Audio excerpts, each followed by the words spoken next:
કોંગ્રેસના રાષ્ટ્રીય પ્રમુખ મલ્લિકાર્જુન ખડગે અત્યારે ટાર્ગેટ પર છે. તેમણે કેરળમાં એક નિવેદન આપ્યું છે કે ગુજરાતીઓ અભણ છે અને એટલા માટે જ ભાજપ ત્યાં શાસનમાં આવ્યું છે અને કેરળમાં એવું નહીં થાય કારણ કે કેરળના લોકો મૂર્ખ નથી. આ પૂરી ઘટના જે છે તે વિશે આપણે વરિષ્ઠ પત્રકાર પ્રશાંત દયાળ સાથે ચર્ચા કરીએ. તે પહેલાં ખડગેજીની જે ક્લિપ છે તે તમે જોઈ લો અહીંયા. Don't misguide the people of Kerala. They are very clever. They are educated. Modi ji, Vijay, you both can fool people who are illiterate in Gujarat or in other place, but you can't fool Kerala people. આ તમે clip જોઈ હશે અને તે પછી ગુજરાતભરના જે ભાજપના નેતાઓ છે, ઇવન મુખ્યમંત્રી અને ડેપ્યુટી સીએમે પણ આ વિશે નિવેદન આપ્યું છે અને ગુજરાતની જે સ્વાભિમાનની વાત લઈને તેઓ ખડગે અને કોંગ્રેસ પર ટાર્ગેટ કરી રહ્યા છે. તો ખરેખર પ્રશાંતભાઈ, સ્વાભિમાનની વાત જ્યારે આવે છે ત્યારે ખડગેએ કીધું કે એનાથી આપણું સ્વાભિમાન ટકેલું નથી.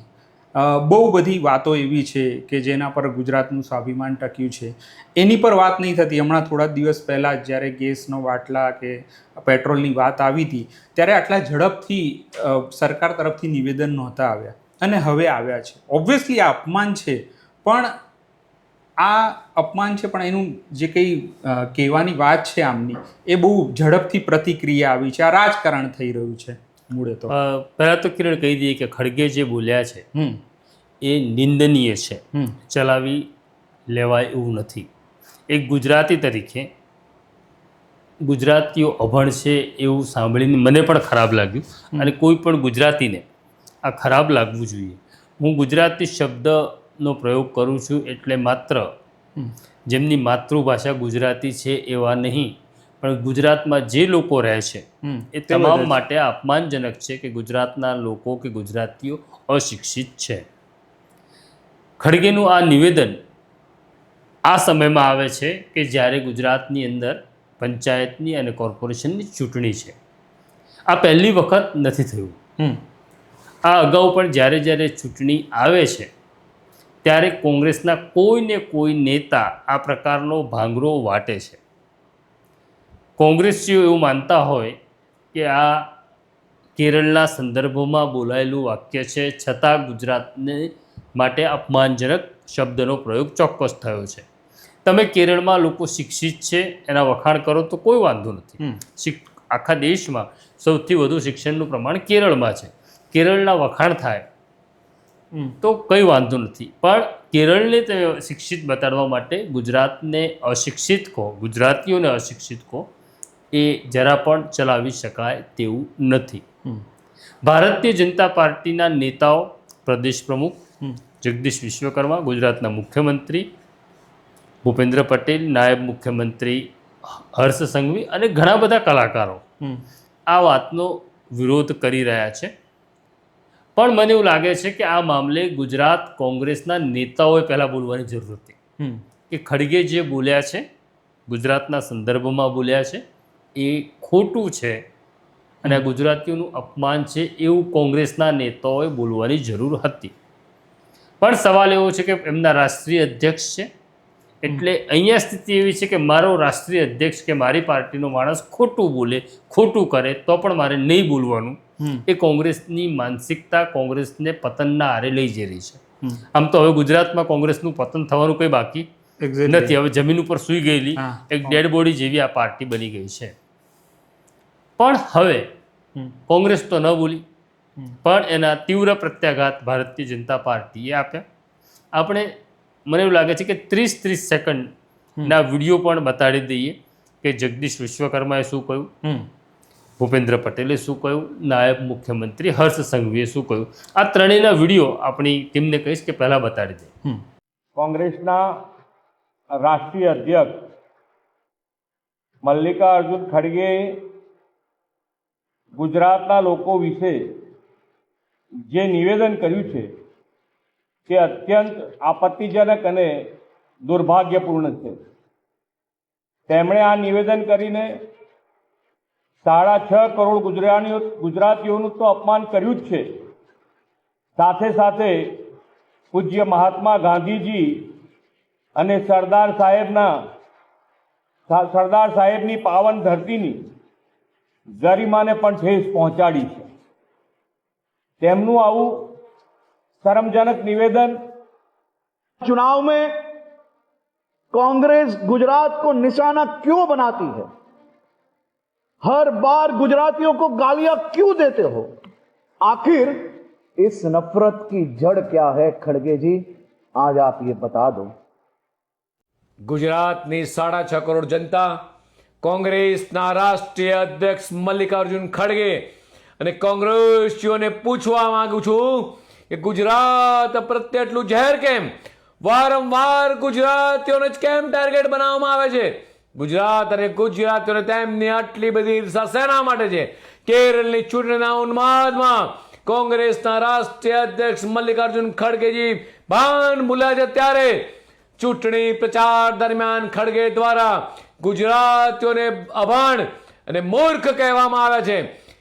ગુજરાતની જનતાએ આ વિડીયો પણ જોયા, સંમત છીએ ભૂપેન્દ્ર પટેલ સાથે, હર્ષ સંઘવી સાથે, જગદીશ વિશ્વકર્મા સાથે કે જે કલાકારોએ કહ્યું 100% આપણે પ્રશાંત દયાળ અને નવજીવન ન્યૂઝ સંમત છે કે ખડગે જે બોલ્યા એ ગુજરાતીઓનું અપમાન છે.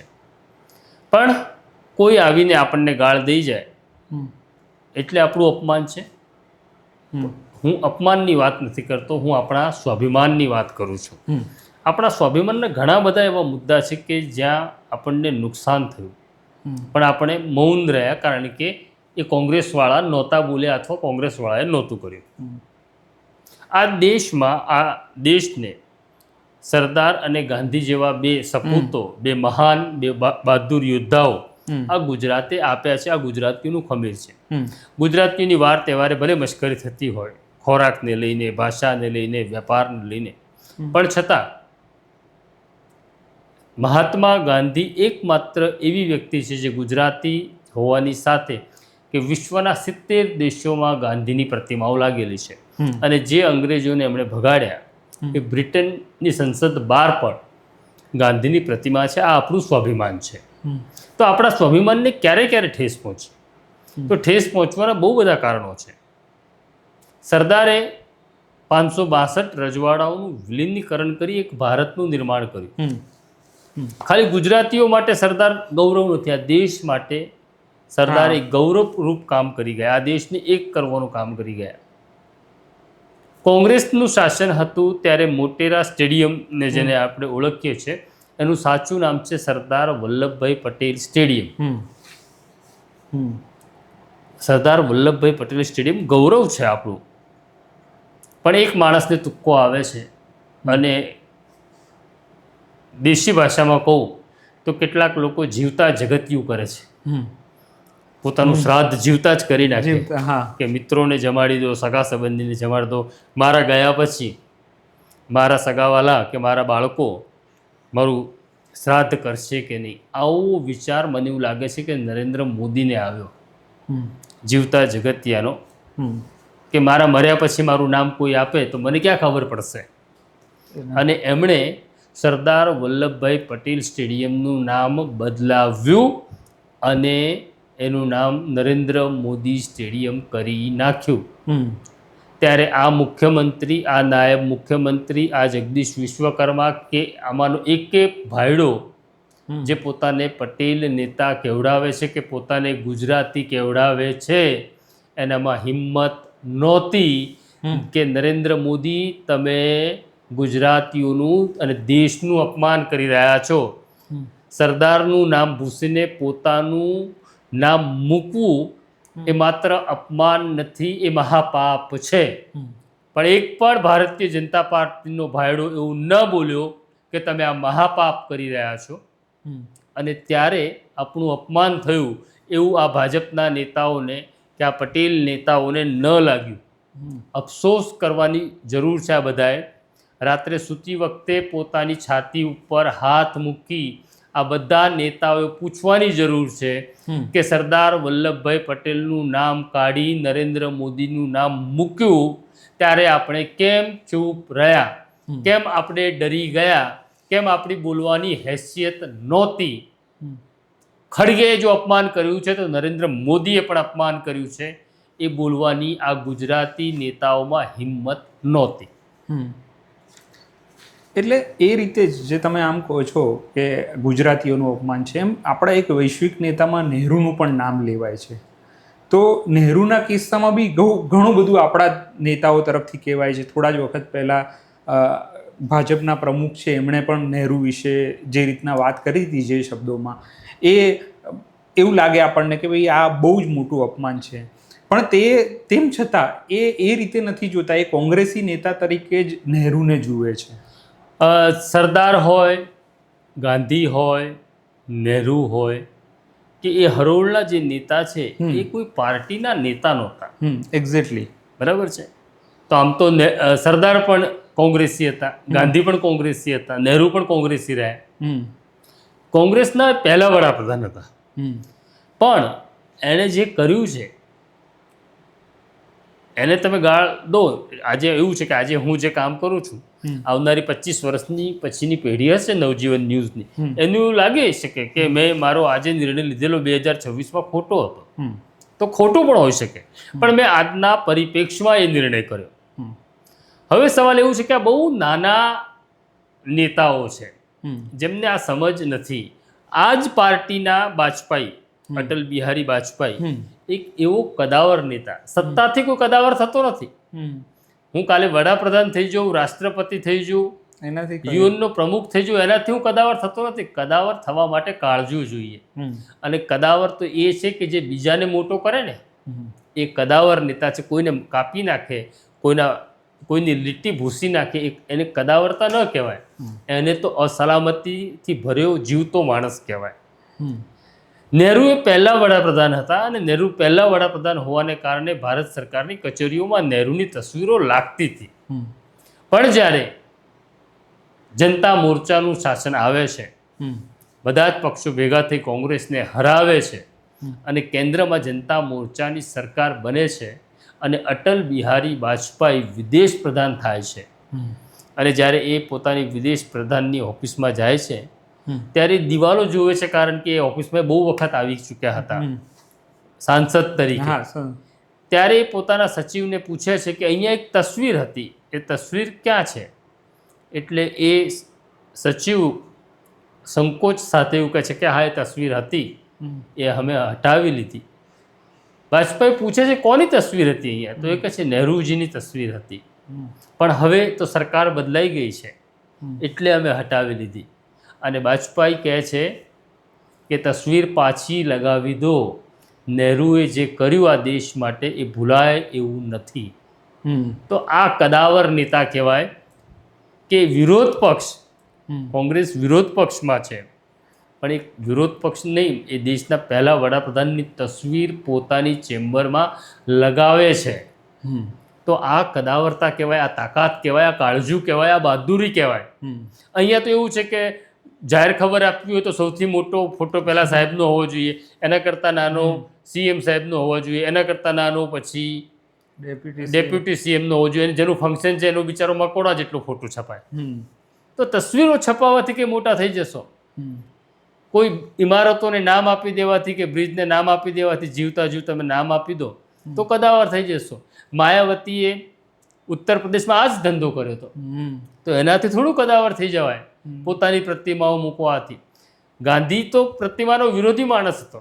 ગાંધી તો એવું કહ્યું હતું મારી પ્રતિમાઓ ન મૂકતા, અને ગાંધીની પ્રતિમા ન મૂકો કે સરદારનું નામ ન આપો તો પણ એ કદાવર છે અને તમે એની પાસે વેત્યા પણ નથી. એક્ઝેક્ટલી. તો તમારે કદાવર થવું પડે, ગુજરાતીઓમાં મોટા થવું પડે. તમને પ્રેમ નથી તમારા રાજ્ય સાથે, તમારા લોકો સાથે. ગુજરાતી શાળાઓ બંધ થઈ રહી છે, એ અપમાન છે.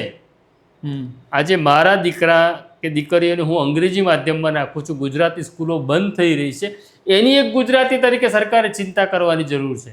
તમે જાઓ મહારાષ્ટ્રની અંદર, મહારાષ્ટ્રના કોઈ પણ નેતાની પ્રેસ કોન્ફરન્સ જુઓ, એ નેતા મહારાષ્ટ્રનો ભાજપનો હોય, કોંગ્રેસનો હોય, એનસીપીનો હોય, શિવસેનાનો હોય, મરાઠીમાં જ બોલશે.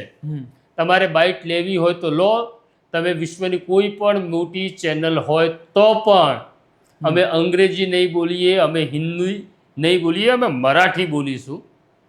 આ ભાષા માટેનું અભિમાન છે, સ્વાભિમાન છે, તાકાત છે આ એક મરાઠી લોકોની. તમે ગુજરાતની અંદર તમારી ગુજરાતી ભાષામાં બોલતા સંકોચ અનુભવો છો. તમે અહીંયા ટેલિવિઝન ચેનલોને 2 ભાષામાં બાઇટ આપો છો. પહેલાં ગુજરાતીમાં બોલો છો, પછી પહેલાં કે સર હિન્દી મેં, એટલે હિન્દીમાં બોલો છો. કહી દો કે ગુજરાતની અંદર તમારે ધંધો કરવો છે, તમારી ચેનલને, તો અમે ગુજરાતીમાં બોલીશું. તમે ટ્રાન્સલેટ કરજો કે સ્ક્રોલ ચલાવજો હિન્દીમાં કે અંગ્રેજીમાં. આ ખમીર વગરના લોકો ગુજરાતના સ્વમાનની કે અપમાનની ચિંતા કરે છે. જામનગરની અંદર ગોડસેનું પૂતળું મુકાઈ જાય ત્યારે તમારી બહાદુરી ક્યાં ગઈ? ત્યારે તમને કેમ માઠું નથી લાગતું કે ગુજરાતનું અપમાન થાય? કોઈક માણસો બહારથી આવી ગુજરાતની અંદર ગોડસે તરફી નાટક કરવા માટે આવે, તમે એને મંજૂરી પણ આપો, પોલીસ પ્રોટેક્શન આપો, પછી કોંગ્રેસ વાંધો લે ત્યારે તમે નાટક બંધ કરી દો. પણ તમે કેમ મંજૂરી આપો છો? ત્યારે તમને અપમાન નથી લાગતું કે ગાંધીના હત્યારાનું નાટક ગુજરાતમાં ભજવાય છે? તો બહુ બધા મુદ્દા છે. આ લોકોએ ભૂલવું જ ના જોઈએ કે ગુજરાતના અપમાન માટે કે સ્વમાન માટે આમણે જેટલું ગુજરાતનું અપમાન કર્યું છે બહુ બધું છે. છેલ્લા 30 વર્ષથી, પહેલાં તો તમે એવું કહેતા હતા કે કોંગ્રેસે કર્યું. હવે 30 વર્ષથી તમારું શાસન છે અને છોટા ઉદેપુરમાં આજે પણ તમારી એક બહેનને કે દીકરીને જોડીમાં પ્રસૂતિ કરવા માટે લઈ જવી પડે, એ પણ ગુજરાત અને ગુજરાતીઓનું અપમાન છે. અને ઢાંકણીમાં પણ પાણી લઈને ડૂબવું પડે તો ડૂબી જવું પડે, ત્યારે તમને શરમ નથી આવતી? ત્યારે તમને અપમાન નથી લાગતું? હજી તમે રસ્તા નથી બનાવી શકતા, બ્રિજ પડી જાય, હજી બ્રિજ પડી જાય ત્યારે ગુજરાતીઓનો ઘણા બધા મુદ્દા છે. હજી ફરી કહું છું કે ખડગે જેમ ગુજરાતીઓનું અપમાન કર્યું એમ નરેન્દ્ર મોદીએ માત્ર ગુજરાતીઓનું નહીં, સરદારનું નામ ભૂસીને દેશનું અપમાન કર્યું છે. આ સ્ટોરી સાંભળીને કોઈ ભાજપના ભાયડામાં હિંમત હોય તો બોલી જોઈએ. પણ એક બીજી વસ્તુ, તમે અહીંયાના 30 વર્ષનું શાસન કરો છો, હવે બીજેપીની જે સરકાર છે એ કેન્દ્રમાં પણ આટલા વર્ષોથી છે, 2014થી છે, પણ હજુ પણ, અને બીજું કે કોંગ્રેસનો રકાસ થતો ગયો છે અહીંયાથી પણ અને સેન્ટરમાંથી પણ. પણ તેમ છતાં જ્યારે બીજેપીને એવું પૂછવામાં આવે છે કે તમારા વિકાસની વાત, તમે શું શું કામ કર્યું, પછી એમાં થોડાક મુદ્દા આવે છે ને પછી વાત કોંગ્રેસ પર પલટવારની થાય છે. એ આ આપણે નિયમિત જોતા આવે છે. અત્યારે કોંગ્રેસ 30 વર્ષથી તું કહે છે, વાત સાચી છે કે 30 વર્ષથી ભાજપનું એક હથ્થું શાસન છે. 95માં પહેલાં 90માં આવે છે પણ એ 6 મહિનાની સરકાર રહે છે, 95માં આવે છે પણ 6 મહિના વર્ષની સરકાર રહે છે, પછી શંકરસિંહ, અને 98થી લઈ હમણાં સુધી. આ કેટલા નાના લોકો છે. હું તો ઉદાહરણ આપું કે 98થી લઈ 26 સુધી નું શાસન તમારે ગણવું જોઈએ ભારતીય જનતા પાર્ટીનું. તો કેશુભાઈનું શાસન ગણતા જ નથી. કેશુભાઈ બાકાત છે. કેશુભાઈ બાકાત છે. કેમ? અછૂત છે કેશુભાઈ. આ લોકો ભાજપનું શાસન 2002થી જ ગણે છે. આમનું ચાલે ને તો આ લોકો એવું પણ લાવે કે ભારતનો જન્મ જ 2014માં થયો. 2014 પહેલાં ભારત હતું જ નહીં, સાહેબ આવ્યા અને ભારત બની ગયું. એવી સ્થિતિ આ લોકો તો લાવશે અને એવું બોલશે આ લોકો. તો તમારી પાસે 30 વર્ષનું શાસન છે ને આજે પણ તમે કોંગ્રેસને ગાળ આપો, આમ આદમી પાર્ટીને ગાળ આપો, ઢીકણાને ગાળ આપો, તો મને એવું લાગે છે કે આ આપણું અપમાન છે. આપણે સામર્થ્યવાન લોકો છીએ ગુજરાતી, આપણી પાસે ઘણું બધું છે, આપણે કેવી રીતના આગળ વધવું એની ચિંતા ન કરવી. અને મને તો લાગે છે કોંગ્રેસવાળા પણ છે ને ભારતીય જનતા પાર્ટી સાથે ભળેલા હોય એવું લાગી રહ્યું. ચૂંટણી વખતે જ આવો કોઈ નેતા ભાંગરો વાટે છે કે જેનાથી ભાજપને ફાયદો થાય. પણ બીજી એક વસ્તુ કે આપણું આટલા 60માં આપણા રાજ્યની સ્થાપના થઈ પછી પણ જે રાજ્યનું જે પોલિટિકલ આપણો ડિસ્કોર્સ છે ને એ એવો મજબૂત નથી થયો, એવી ચર્ચા નથી થઈ, એવી મુદ્દાની ચર્ચા નથી થતી, કાં તો નેતાઓ જોડે પણ એ રીતના આપણે જવાબ નથી માંગતા પ્રજા તરીકે. એ પણ પ્રજા તરીકેની આપણી મર્યાદા છે. પ્રજા તરીકેની આપણી ચોક્કસ નબળાઈઓ રહી છે. રાજકીય રીતે આપણે જે વિચારની પ્રક્રિયા થવી જોઈએ એવી એક ગુજરાતીમાં પ્રક્રિયા થઈ નથી. તમે અત્યારે કોઈ પણ જગ્યાએ જાઓ ગુજરાતની અંદર, સિક્યુરિટી ગાર્ડ્સ છે, એક આ બિહારનો છે, કા ઉત્તર પ્રદેશનો છે, અહીંયા રોજગારી રળવાય માણસ આવ્યો છે. તમે કોઈ દિવસ એની સાથે પોલિટિક્સની ચર્ચા કરજો તો તમને એવું લાગશે કે એ કોઈ પોલિટિકલ એનાલિસિસ છે, એ પ્રકારનું એનાલિસિસ કરી શકે છે. સામાન્ય સિક્યુરિટી ગાર્ડ છે, પણ એને પોલિટિકલ સમજ બહુ સારી છે. અહીંયા આપણે કંઈ જ કરતા નથી એવું, આપણે એ રીતના વિચારતા નથી. આ સ્ટોરી આપણે જે કંઈ કરીએ છીએ ભારતીય જનતા પાર્ટીને ભાંડવા માટે નથી કરતા. આપણી પાસે બીજા ઘણા બધા કામ છે, બરાબર છે. ભારતીય જનતા પાર્ટીના જે નેતાઓએ સારું કર્યું છે વખતો વખત, ઘણા બધા સારા નિર્ણય છે. ભાજપે બધું જ ખરાબ કર્યું છે એવું પણ નથી કેવું. ભાજપ સરસ કામ કરે છે, પણ હજુ વધુ સારું કામ થઈ શકે. પણ હવે તમે આ ગુજરાતીઓનું અપમાન છે, ચૂંટણીમાં આ મુદ્દો તમે ચગાવશો, તમને એનાથી ફાયદો થશે, લોકોને શું ફાયદો થશે? એટલે આ ગુજરાતીઓનું માન અપમાન છે ને એ બહુ સેટિંગવાળું છે. ક્યારે ઉપયોગમાં લેવું ને ક્યારે વિડ્રો થઈ જવું, તો આ યોગ્ય મને નથી લાગતું. હવે છેલ્લો સવાલ કે આવી જ્યારે ચર્ચા થાય છે ત્યારે પક્ષ લેવલે નક્કી થતું હશે કે હવે આ ખડગેનું આપણે નિવેદન આવ્યું છે, હવે આ લેવલ પર આપણે બધા લેવલ પર આનો વિરોધ કરીએ. નહીં, આ બહુ ઓર્ગેનાઇઝ પાર્ટી, ઓર્ગેનાઇઝ રીતે થતું હશે. કોર્પોરેટ કંપનીની જેમ ભારતીય જનતા પાર્ટીનું શાસન ચાલે છે. કે ખડગે પાસે બોલાવડાયું, હું તો હજી એવું કહું છું, ભારતીય જનતા પાર્ટીએ સેટ કર્યું કે બોલવું આવું કે અમારી ત્યાં પંચાયતની ચૂંટણી છે, કે પછી માની લો ખડગે ભૂલ કરી. પણ એટલી ઓર્ગેનાઇઝ પાર્ટી છે કે આખા દેશમાં એક સાથે, દિલ્હીમાં અમિત શાહ પણ બોલે અને ગુજરાતમાં જગદીશ વિશ્વકર્મા પણ બોલે, અને એ એસ્ટાબ્લિશ કરે કે હા કોંગ્રેસે કે કોંગ્રેસના પ્રમુખે ગુજરાતીઓનું અપમાન કર્યું છે. 100% એ અપમાન છે ને છે. પણ એને ગાળો આપીને તમે અમારું શું ભલું કરવાના છો એ ખાલી અમને કહી દો. બાકી તમે કહો તો અમે પણ રોજ સવારે ઉઠીને કોંગ્રેસને ગાળ બોલીએ, પણ અમને ગેસનો બાટલો સમયસર મળશે, અમારા બાળકની ફી થશે, મારા મા બાપને સારવાર મળશે, તો રોજ અમે કોંગ્રેસને ગાળો દેવા તૈયાર છીએ. પછી એક બીજું કે જ્યારે આવા પ્રકારના નિવેદન આવે છે, કોંગ્રેસ સામે બોલવાનું હોય કાં તો ભાજપ તરફી બોલવાનું હોય, ત્યારે પોલિટિકલ સિવાયના પણ કેટલાક સેલિબ્રિટીઓ બોલે છે, પણ પછી એ બીજી જ્યારે વાત હોય છે, બીજા મુદ્દા જે ખરેખર ભાજપ જ્યાં ફસાઈ ગયું હોય તો એવા મુદ્દે નથી બોલતા. કિરણ, આ ખાલી આપણી ગુજરાતી તરીકેની એક બીજી મર્યાદા છે. ગુજરાતીઓમાં સારા કલાકાર છે, સારા સાહિત્યકાર છે, સારા લોક કલાકાર છે, સારા સાધુ સંતો છે, પણ જ્યારે ભારતીય જનતા પાર્ટીની તરફેણમાં બોલવાનું હોય ત્યારે જ એ બોલે છે. ભારતીય જનતા પાર્ટી જો કોઈ ભૂલ કરે તો નહીં બોલવાનું. આપણે કેરળમાં પેલો એક જાણીતો એક્ટર છે, વિલનના રોલમાં આવે છે, હા મને લાગે પ્રકાશ, એવું કંઈક નામ છે, સાઉથ ઇન્ડિયન હીરો છે, ખુલીને બોલે છે. પ્રકાશ રાજ નામ છે. પ્રકાશ રાજ. તો પોતાની સરકારની ટીકા કરે છે. મહારાષ્ટ્રની અંદર પણ એટલા બધા એવા એક્ટર્સ છે, એવા કલાકારો છે રંગભૂમિના, કે એમની સરકાર ખોટું કરે તો એ બોલે છે. તો આપણે બોલવું પડશે. નહીં બોલીએ તો આવનારી પેઢી આપણને સવાલ પૂછશે જ્યારે કે તમે દેશ આ સ્થિતિમાંથી પસાર થઈ રહ્યો હતો ત્યારે તમે કેમ નથી બોલ્યા. હું મારા દીકરાઓને સંપત્તિ આપતો જઈશ, પણ મારા દીકરાને જ્યારે એવું ખબર પડશે કે એનો બાપ કાયર હતો અને દેશને અને લોકો માટે જ્યારે બોલવાની જરૂર હતી ત્યારે નહોતો બોલ્યો, તો એ મારી કરોડો રૂપિયાની સંપત્તિમાં મારા બાળકને આનંદ નહીં આવે. આ દરેક ગુજરાતીએ સમજવાની જરૂર છે. સરકાર સારું કરે ત્યારે સરકાર સાથે જ ડંકાની ચોટ ઉપર છે એ ભારતીય જનતા પાર્ટી હોય તો પણ શાસક ખોટું કરે તો કલાકારે બોલવું પડે, કારણ કે એની એક વિશેષ જવાબદારી છે. સાહિત્યકારે બોલવું પડે કારણ કે એની એક વિશેષ જવાબદારી છે, કારણ કે લોકો તમને પ્રેમ કરે છે, લોકો તમને આદર્શ માને છે. તો બે મોઢાથી વાત ન ચાલે. તો આ હતી પ્રશાંતભાઈ સાથેની ચર્ચા. સ્વાભિમાન જે છે એ આપણા પોતાનું છે.